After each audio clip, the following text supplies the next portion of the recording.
চলেছো ভেবে দেখুন কিছুদিন আগে আমাদের এই পার্শ্ববর্তী দেশ আমি যেখানে থাকি সেখান থেকে গুরুর কাছে একজন যুবক সে আমাদের অন্যায় করেছে আপনাদের পয়গম্বরকে সাধারণত দু একটা কথা যদি বলেও থাকে আমি জানি না বলেছে কিনা তবু যদি বলেও থাকে তাকে আপনারা পেটালেন পিটিয়ে হাত মনে করলেন তারপর তারা জামা কাপড় খুললেন তাকে কাছে টাঙিয়ে দিলেন তারপর পেট্রোল দিয়ে পুড়িয়ে দিলেন এটাই কি আপনাদের ধর্ম বলে আপনাদের ঈশ্বর কি এই শিক্ষাই দিয়েছে আমাদের ঈশ্বর এই শিক্ষা দেননি বরং তিনি বলছেন যে ক্ষমা করো ক্ষমা করো ক্ষমা করো বলেননি মৃত্যু বলেছেন মৃত্যু নয় হত্যা নয় তাহলে মৃত্যুকেই শেষ করে দাও এটাই আমাদের শাশ্বত বাণী কারণ আমাদের আর্যঋষি কণ্ঠে একদিন উচ্চারিত হয়েছিল শ্রীনন্ত বিশ্বে অমৃতস্য পুত্রা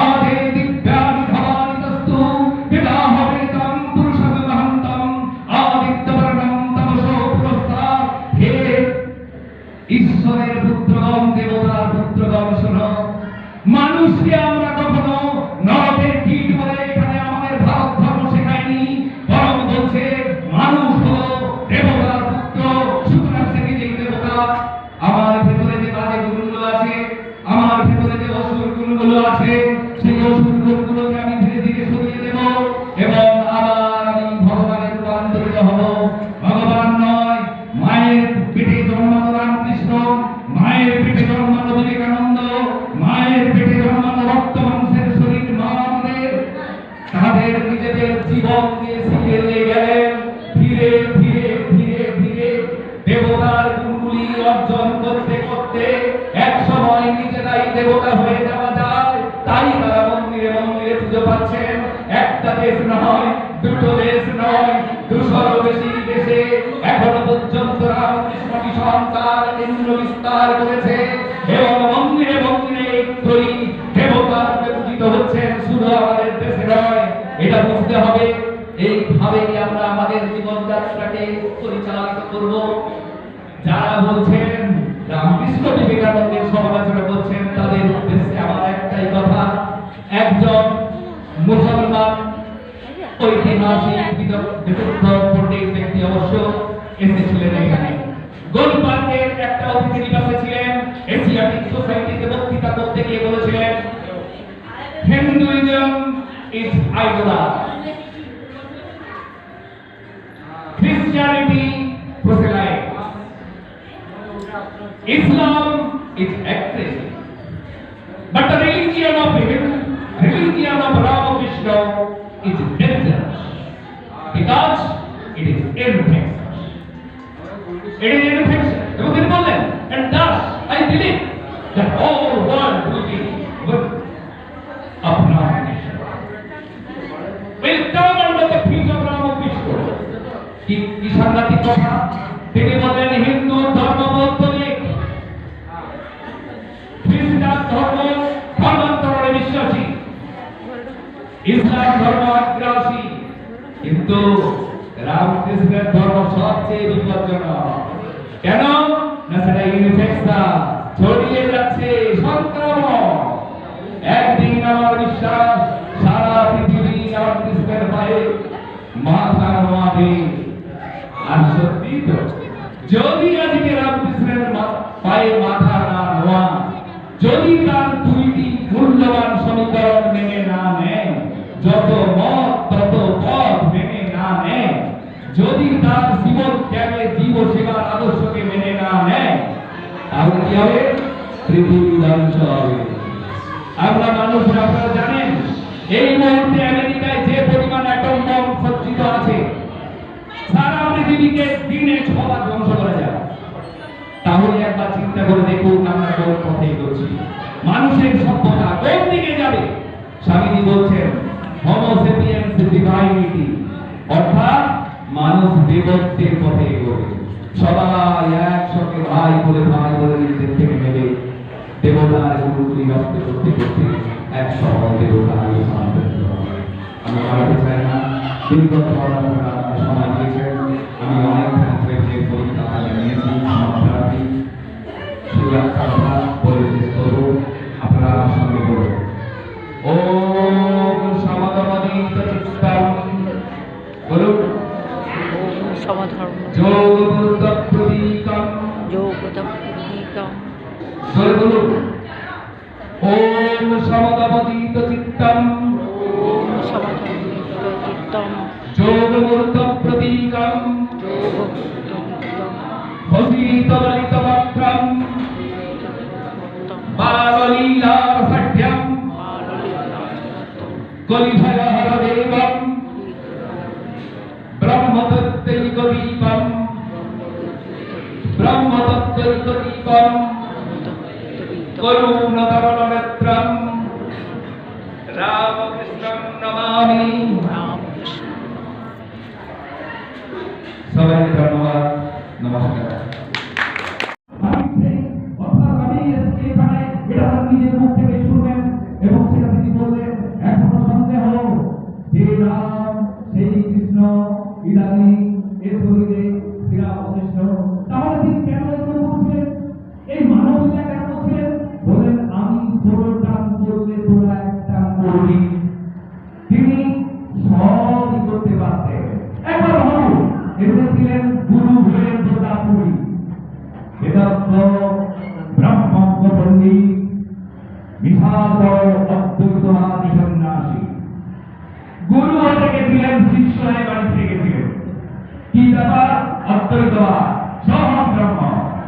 শঙ্করাচার্য এই জগৎ মায়া, ব্রহ্মই সত্য। খুব ঠিক কথা। যে ব্রহ্মে বিলীন হওয়ার জন্য যে এত বড় যাকে বলে গিয়ে তপস্যায় করুন, যাই বলুন, 3 দিনে মাত্র 3 দিনে তিনি সেটা রপ্ত করে ফেলেছিলেন, একদম পূর্ণ সমাধি। বলছেন তিনি অবাক হয়ে গেছেন যে আমি এত বছর ধরে 43 বছর ধরে সেটা করতে পারিনি, কি করে তুমি 3 দিনে শিখলে? ধারণ শুধু ভাবছিলেন, কারণ তাকেও একটা শিক্ষা তাকে শেখাতে এসছো, সবই জানি, কিন্তু তোমাদের শেখানোর জন্য আমাদের শেখানোর জন্য ওই করছে। দেখুন, চিন্তা করো যে এলেন ভৈরবী ব্রাহ্মণী যোগেশ্বরী, কি তন্ত্রমতে তাকে শিক্ষা দেবেন, তাকে বিভাবে প্রতিষ্ঠিত করবেন। বিল ভাব আপনারা জানেন, ওই সমস্ত যেগুলো দিয়ে তান্ত্রিক যে যোগ দিব্যভাবে নিয়ে যাবেন। তিনি নিজে কিন্তু দিব্যভাবে যেতে পারেন, তার নিচে পর্যন্ত ছিলেন। ভৈরবী ব্রাহ্মণী দিব্যভাবে প্রতিষ্ঠিত হতে ঠাকুরকে দেখলেন, যতদূর পর্যন্ত শিখালেন ভাবলেন আমি গুরু, কিন্তু পরবর্তীকালে দেখা গেল তার যেখানে বিদ্বেষ শেষ, সেখানে দিব্যভাবে ঠাকুর নিজেই বসছেন। দেখলেন চমৎকার, তাকে শেখাতে তাহলে ঠাকুর এগুলো করেছিলেন কেন?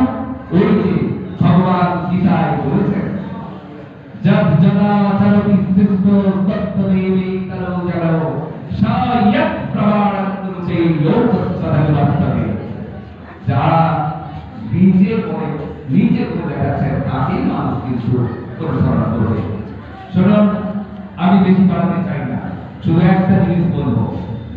ঠাকুরের কথা হচ্ছে মানুষ ঈশ্বর। ঠাকুর বলছেন মানুষ ঈশ্বরকে অতিক্রম করতে পারে। তার নিজের যে আত্মশক্তি, সেই শক্তির সাহায্যে সে তার বীজের ভেতরের যে আদিত্য, সেই আদিত্যকে নাশ করে দিয়ে সে বিশ্বকে, ভূমাকে স্পর্শ করতে পারে, অনন্তকে স্পর্শ করতে পারে। আমাদের প্রত্যেকের লক্ষ্য হওয়া উচিত ঠাকুর প্রদর্শিত পথ অনুসরণ করা। কিন্তু আমরা বড় সংকটে, আমি এই সংকটটুকু বলে শেষ করব। আমরা যখন এইসব আলোচনায় ব্যস্ত, তখন একদল মানুষ হঠাৎ করে গর্ত থেকে বেরিয়ে এসছে। এই কিছুদিন আগে 5 লক্ষ কণ্ঠে গীতা পাঠ আপনারা শুনে থাকলেন। তার আগে হঠাৎ করে তারপরে তাদের মনে হলো যে না না না না, এতদিন তারা শীত ভুগেছিলেন, একটা গর্তের মধ্যে ঢুকে বেরিয়ে এলেন। কি ব্যাপার? ওনারা ছিলেন নাস্তিক, কথায় কথায় বিজ্ঞান। আমি তখন অনেক সময় অজ্ঞান হয়ে যেতে চাই, আরে বাবা আমি তো বিজ্ঞান পড়িনি, ওনারা তো একাই বিজ্ঞান পড়েছেন। কথায় কথায় বিজ্ঞানের কথা, বিজ্ঞান এটা বলে না, বিজ্ঞান ওটা বলে না। তাদের তার প্রতি সমালোচনা জানেন, তারা বিজ্ঞানের দোহাই দিয়ে সবচেয়ে বেশি সমালোচনা রূপা হয়েছেন শ্রী শ্রী রামকৃষ্ণ পরমহংস এবং বিবেকানন্দ। বলছেন এই বিবেকানন্দ যে রামকৃষ্ণের কাছে এসেছিলেন, তিনি কি ভগবান দেখিয়েছিলেন? এই যে বলেছিলেন ভগবান দেখিয়ে দিন, ঈশ্বরকে দেখিয়ে দিন, তিনি বলেন হ্যাঁ হ্যাঁ আমি দেখেছি, আমি তোর প্রথম যেমন তোকে দেখছি তেমনি তাকেও দেখেছি। তা বিবেকানন্দকে দেখিয়ে দিয়েছিলেন। আর যদি দেখিয়ে দিয়ে থাকে তাহলে আমাদের দেখাতে পারবেন? এখন এই লোকগুলোকে কে বলবে যে তোর তো ভক্তির ভরই নেই, তুই পড়িস ক্লাস 5 এ, তোকে এমএসসি ক্লাসের ক্লাসটা কিভাবে নেওয়া যাবে বলতো? তুই নিজে হয়ে যা, তখন তাকে দেখানো যাবে কি যাবে না তখন দেখা যাবে। এবার বলা হচ্ছে কি না ওই অলৌকিক তত্ত্বের কথা বলা হচ্ছে, বিদ্যুৎ ধর্মের অনেক অলৌকিক তত্ত্বের কথা রয়েছে, বলছেন তারা। শুনে রাখুন, কেউ কেউ বলছেন তিনি নারী বিদ্বেষী। দেখবেন ওই যে শ্রীমঠে আমি যে বইটির কথা বললাম কথামৃত, সেখানে বলছেন যে মেয়েদের, তিনি বলছেন যে যেন মনে হচ্ছে তাদের ছিদ্র বড় হয়ে আছে, যেন গিলে খাবে ইত্যাদি ইত্যাদি। আসলে যে কথাগুলি এগুলো অত্যন্ত ধ্যান সহকারে পড়বেন। আমিও পড়েছি এবং আমি যেহেতু বিজ্ঞানের ছাত্র, বিজ্ঞান যুক্তি এবং তর্কের উপর প্রতিষ্ঠিত, বিজ্ঞান যুক্তি তর্ক ছাড়া কোনো কিছু মেনে নেয় না, সেই জন্য আমি যুক্তি দিয়ে খোঁজার চেষ্টা করেছি। ওগুলো তিনি কোনোটাই সংসারীদের জন্য বলেননি, ওগুলো এই যে দুজনকে ব্রহ্মচারী এখানে বসে আছেন তাদের উদ্দেশ্যে বলেছেন।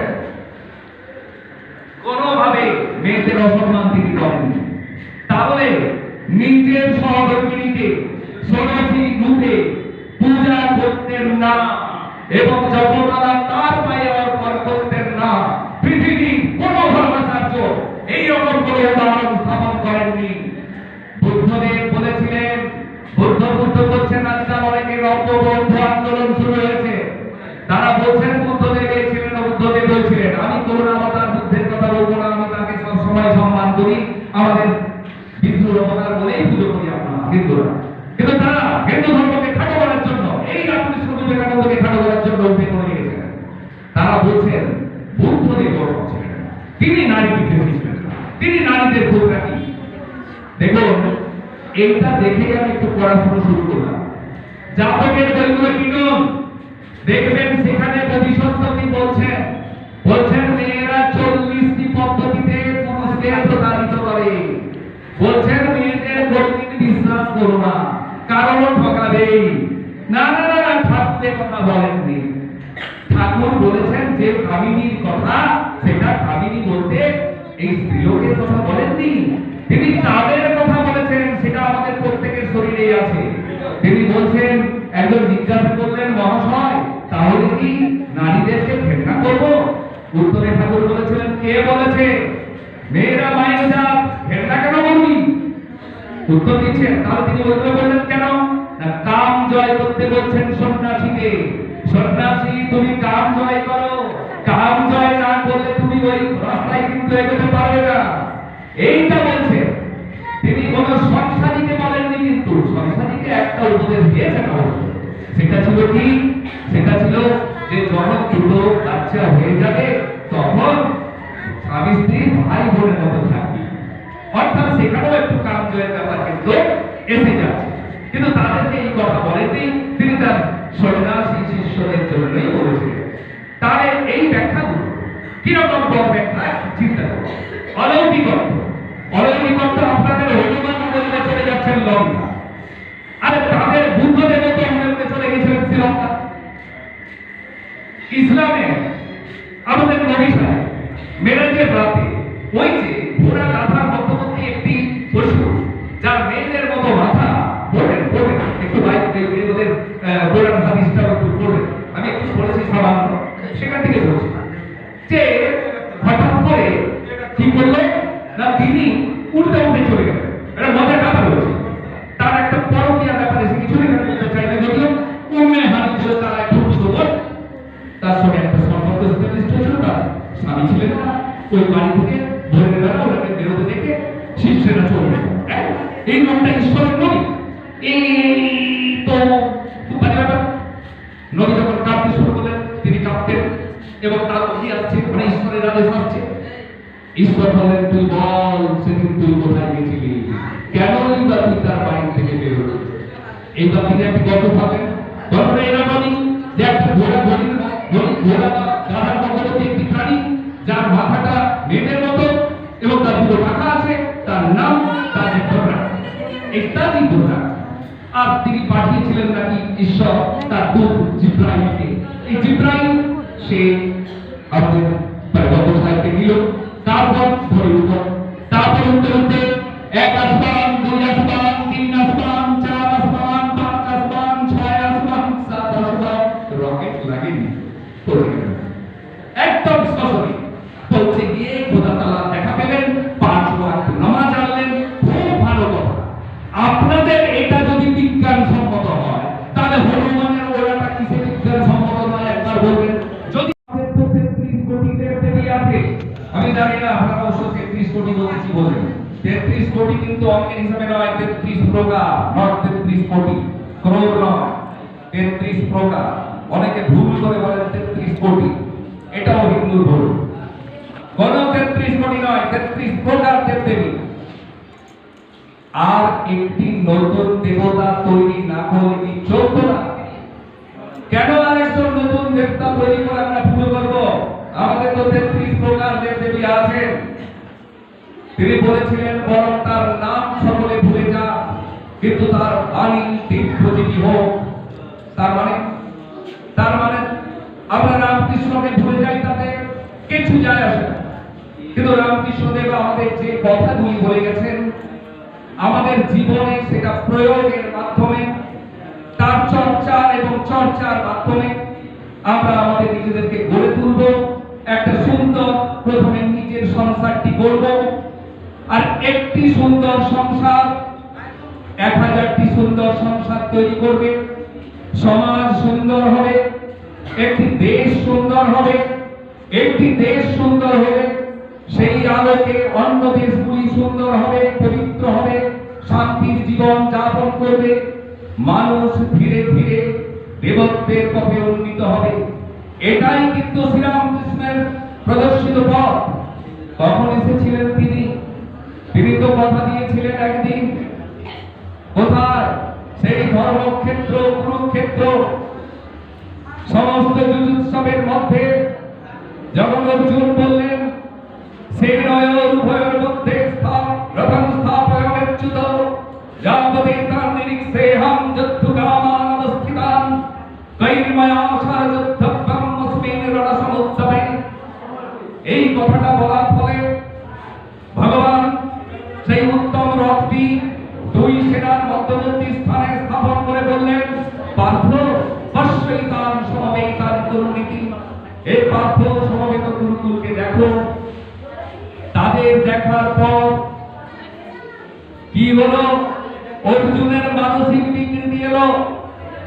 তিনি কিছুটা রজগুণের মধ্যে চলে গেলেন এবং তিনি গান্ডীব পর্যন্ত ছেড়ে দিলেন। বলেন, আমি আত্মীয় বধ করতে পারবো না বাবা। নানা রকম ধর্মের কথা বললেন। ভুলে গেলেন সামনে যিনি রথটা চালাচ্ছেন তিনি আসলে ভগবান স্বয়ং। তাকে মানুষের রূপে দেখেছেন, তাই ভুলে গেছিলেন। যাই হোক, ভগবান কি বলেছিলেন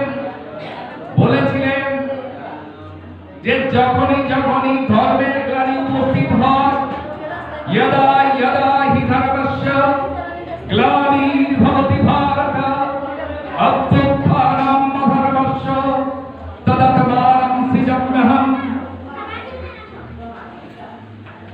কি বলেন তিনি? যখনই ধর্মের গ্লানি উপস্থিত হয়, তখনই আমি নিজেকে সৃষ্টি করি। দুষ্কৃতীদের বিনাশের জন্য, সাধু ব্যক্তিদের রক্ষার জন্য আমি যুগে যুগে অবতীর্ণ হই। সেই কথা রক্ষার জন্যই তাকে বারবার আসতে হয়েছে। শুধু মহাভারতের যুগে নয়, আমরা পরবর্তীকালে পেলাম করুণাবতার বুদ্ধ রূপে। আপনারা নিশ্চয়ই জানেন, দশাবতার স্তোত্রমে আমরা যে বুদ্ধকে ওই তারই নবম অবতার বলে ধরি। আপনারা তো জানেন সেটা। নিন্দসি জগবিধেয়ঃ শ্রুতিঘাতং সদয় হৃদয়দর্শিত পশুঘাতং কেশবধৃত বুদ্ধ শরীর জয় জগদীশ হরে। আমরা সেই বুদ্ধকে পেলাম।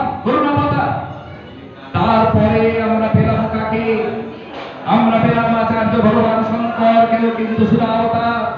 তার উপরে আমরা ধীরে ধীরে শ্রীকৃষ্ণ চৈতন্যকে পেলাম। আমি সেই শ্রীকৃষ্ণ চৈতন্যের দেশে এখন মেদিনীপুরের ছেলে হলেও সেখানেই এখন বাসিন্দা। ওই পবিত্রতম স্থানে বাস করার সৌভাগ্য লাভ করেছি। পূর্ব পবিত্র নবদ্বীপ নদিয়া মাটি, সেখানে এলেন শ্রীকৃষ্ণ চৈতন্য, ভগবান শ্রীকৃষ্ণ চৈতন্য।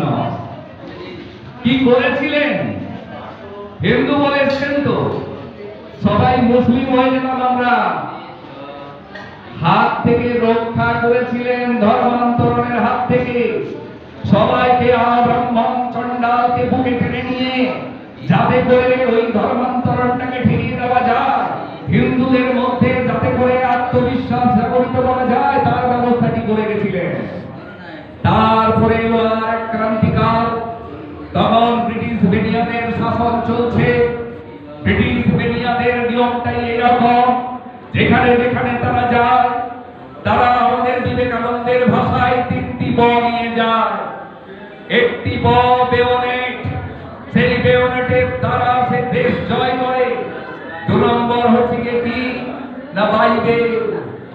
ওরা যে দেশগুলো জয় করেছে সেই দেশগুলোকে পুরোপুরি ধর্মান্তরিত করে দিয়েছে। একমাত্র আমাদের এখানে পারল না। এখন আমরা বলতে পারি 80% অন্তত আমরা হিন্দু আছি। এখানে বসে পুজো করছি, আমাদের মন্দিরটাও আছে। এটা মসজিদ হয়ে যায়নি কিংবা গির্জা হয়ে যায়নি। এই রকম সংকট ওদের সঙ্গে সঙ্গে খ্রিস্টান পাদ্রীরা এখানে এসে হাজির হয়ে গেছিল। তারা প্রবলভাবে আক্রমণ করেছিল আমাদের ধর্মকে। আমাদের দেশ, আমাদের পূর্বপুরুষ সবাই খারাপ, আমাদের সব কিছু খারাপ, আর ওদের সব ভালো। ওরা কিছু কিছু খারাপ জিনিস যে পায়নি এমন নয়। ওরা কি দেখেছিল? আমাদের বাল্য বিবাহ আছে, আমাদের বহু বিবাহ আছে, আমাদের জাতির নামে বজ্জাতি আছে, আমাদের গঙ্গাসাগরে সন্তান বিসর্জন আছে, আমাদের একটা কুলি ব্রাহ্মণ ভাটের বড়া প্রায় 90 বছর কি 100 বছরের আয়ু, সে বিয়ের পর বিয়ে করে যাচ্ছে, বিয়ে ব্যবসা করছে। তারা দেখেছিল, আর দেখেছিল বলেই তাদের সুবিধা হয়ে গেছিল। তারা সর্বত্র প্রচার করতে আরম্ভ করলো যে এই বড় মানুষগুলোকে মানুষ করার জন্যই আমরা এসেছি, আমরা এদের ক্ষতি করতে আসিনি। অথচ তারা শাসন আর শোষণ নির্লজ্জভাবে চালিয়ে যাচ্ছিল। তাদের ওই পাদ্রীরা তারা কি করতে আরম্ভ করলো? কবিতা লিখে ফেললো আমাদের এইগুলোকে নিয়ে। একটা কবিতা আমি শোনাচ্ছি, মাঝে মধ্যে এখানে শোনাই। পুতুল পূজিকা মাতা দাঁড়ায় হোথায়। এই যে আমরা পুতুল পুজো করছি, ঠাকুরের অবয়ব, ঠাকুরের মূর্তি পুজো করছি, বলছে পুতুল পূজিকা মাতা দাঁড়ায় হোথায়, ওদের পবিত্র নদী ওই হয়ে যায়, মানে গঙ্গা। মাতৃহস্ত এইবার দূরে ছুটে দিল, নিজ বক্ষ হতে সন্তানের এই নদী বক্ষে, মানে গঙ্গাসাগরে সন্তান বিসর্জন। আহা শুনো, শুনি আমি কিবার তথ্যনি, নারকী রাক্ষসী তার ধরেছে শিকার, তার মধ্যে বদ্ধ শিশু, তার আত্মচিৎকার শোনা যাচ্ছে। সেটা বলছে পাঠাও পাঠাও কোথাও বাইবেল খানি, বাণী তার পৌঁছে যাক পাষাণ হৃদয়ে, তখন হয়তো নারী নামের সন্তানে স্নেহময়ী মাতা হয়ে পানিতে যতনে। এগিয়ে এলেন reverend Hugh, reverend GT Sullivan, reverend Pentecost, reverend Wintermack, এই সমস্ত পাদ্রীর দল। তারা লিখে ফেললেন অজস্র পুস্তিকা। সেই পুস্তিকাতে বলা হলো গঙ্গা ওদের পবিত্রতম নদী, কিন্তু আমার কাছে তা সমুদ্রের পথে প্রবহমান বিভৎসতম পাপের প্রবাহ ছাড়া কিছুই নয়। তারা লিখল কাশী বেনারস, বারাণসী বা কাশী হচ্ছে ওদের পবিত্রতার রাজধানী, আমার কাছে দুর্গন্ধের রাজধানী, অসুচিতার রাজধানী। তারা বলল একজন হিন্দু হয়ে জন্মানোর থেকে আমি বরং একটা গরু বা কুকুর হয়ে জন্মাতেও রাজি আছি। বলছে একজন হিন্দুর কাছে তার সবচেয়ে বড় অভিশাপ হলো তার হিন্দু ধর্ম, তার হিন্দু জন্ম। এইভাবেই বলতে আরম্ভ করলো। তারা লিখলো ভারতবর্ষে আছে সহস্র সহস্র মন্দির, সেখানে আছে শত শত পুরোহিতানি। তারা পুরোহিতানি কারণ তারা বেশ্যা, তারা বেশ্যা কারণ তারা পুরোহিতানি। এইরকম ভয়ঙ্করতার আবহে ইনি এলেন, যার পুজো করছি। একজন বিবেকানন্দের ভাষায় নিরক্ষর, নিরক্ষর দরিদ্র ব্রাহ্মণ। দক্ষিণেশ্বরের কালী মন্দিরে শুরু করে দিলেন মহাশক্তির বোধন। আসল উদ্দেশ্য ছিল ঘুমন্ত আত্মবিস্মৃত জাতিকে চেতনার শাহুক বেড়ে জাগানো, যে ওঠো হিন্দু, ওঠো শাশ্বত সনাতন ভারতবর্ষের সন্তানগণ, ওঠো জাগো, ঘুমিয়ে থেকো না। তোমরা কিন্তু তোমাদের যে পূর্বপুরুষ, তোমাদের যে ঐতিহ্য কারো থেকে কমা নয়। যদি সেই মুহূর্তে শ্রীরামকৃষ্ণদেব আবির্ভূত না হতেন, তাহলে আবার বলছি, স্বামী প্রদীপ্তানন্দজি বলেছিলেন, আমি এখনো ভাবছি সেই কথা, আমরা কেউ আর মন্দিরে বসতাম না, এখন হয়তো চার্চেই বসে থাকতাম। এইরকম একটা অত্যন্ত সংকটময় মুহূর্তে ওনার আবির্ভাব। এই তৈরি এলেন, দেখালেন, দিগদর্শন দিলেন। শ্রীরামকৃষ্ণ আমাদের ধর্মকে আমাদের কাছে ফেরত দিলেন। শ্রীরামকৃষ্ণ আমাদের মধ্যে যে ধর্মীয় ভাবটা, প্রায় 800 বছরের গোলামি, 600 বছরের ইসলামী এবং 200 বছরের ব্রিটিশ যে গোলামি, সেই গোলামিতে আমরা যেখানে সংকুচিত হয়ে পড়েছিলাম, শ্রীরামকৃষ্ণ আমাদের আত্মবিশ্বাস ফেরত দিলেন। বললেন, তোমাদের জীবনের লক্ষ্যই হচ্ছে ঈশ্বর লাভ। আর সেই ঈশ্বর লাভ করতে গেলে তোমাদের জীবনে সর্বদাই ধর্মকে অনুসরণ করতে হবে। এখন প্রশ্ন হচ্ছে, আপনারা বলতেই পারেন যে ধর্মটা কি? এই যে দেখুন না, দেখুন আমাদের মধ্যে অনেকেই এসছে, আমাকে মাধ্যমে করবেন, আমি বারবার একই কথা বলছি বলে, কিন্তু এটা আমার অবদান, সেটা আমি বলবো। আমরা তো এসেছি ধর্ম করতে আসি, চড়ুই ভাবি করতে আসিনি, এসেছি পিকনিক করতে এসেছি। কি 31শে ডিসেম্বর পিকনিক হয়, পিকনিক করতে এসেছি। বর্তমান 1 জানুয়ারি পিকনিক করতে আসিনি, এসেছি ঠাকুরের পুজো করতে এবং তার আশীর্বাদ প্রসাদ গ্রহণ করে ধন্য হতে। আমরা ঠাকুরকে ধন্য করতে এসেছি না, তিনি তো এই দিন কল্পতরু হয়েছিলেন। আমি এটা কিছু মানি না, একটা নির্দিষ্ট দিনে গিরিশ ঘোষ বা অন্যান্য গৃহ শিষ্যদের কাছে তিনি কল্পতরু বলেন, তোমাদের চৈতন্য। তিনি কি শুধু একজনকেই চৈতন্য দিয়েছিলেন? না না, রোডে আমি আপনাদের অনুরোধ করছি, দুহাত জোর করে অনুরোধ করছি, দুটো মূল্যবান পুস্তক পড়বেন। একটা হচ্ছে শ্রীমর লেখা কি এটা রাখবেন বাড়িতে, গীতার মতন করবেন। আর দ্বিতীয় আরেকটি, যেটি হচ্ছে শ্রী শ্রীরামকৃষ্ণ লীলামৃত, এইটা হচ্ছে সাধনানন্দ। এই দুটো বই একটু পড়বেন দয়া করে। আমরা একটু ধর্মে, ধর্মটা তিনি আমাদের ধর্ম ফেরত দিচ্ছেন। বলছেন ধর্মের অনুশীলন ছাড়া ভগবানকে পাওয়া যায় না। ধর্ম মানে এই এরকম, এই যে পুজো পাঠ, এই যে একটু তীর্থস্থানে গমন, সাধু একটু প্রণাম করা গেল, সাধু সংলাপ, কিংবা গঙ্গা স্নান, কিংবা মঠ মন্দির গির্জাতে যাওয়া, মাথা ঢোকা, কিংবা বাবার ব্রত উপবাস, এগুলো কি ধর্ম? আমরা এই ধর্মের অনুসঙ্গকে ধর্ম মনে করেছি। আমাদের সেই শাশ্বত সনাতন ভারতীয় ঋষি উচ্চারণ করছেন, কি বলছেন? আহার নিদ্রা ভয়বৈধুরঞ্চ সামান্য পশুভির নারায়ণ ধর্ম হি তেষাং অধিকো বিশেষ ধর্মে রহিনা পশুভির সমান। কি এটার মানেটা কি? আহার নিদ্রা ভয় মৈথুন, এই চারটি শাস্ত্র মানুষের আহার প্রতি হয়, পশুরা আহার করে, পশু আহার করে না। নিদ্রা আছে, ভয় আছে, মৈথুন প্রজননের মাধ্যমে বংশ বিস্তার আছে। তাহলে মানুষের সঙ্গে পশুর তফাৎ কোথায়? বলছেন তারা ধর্ম ভিত্তিক সামাজিক বিশেষ ধর্মে রহিনা পশু বিস্তার।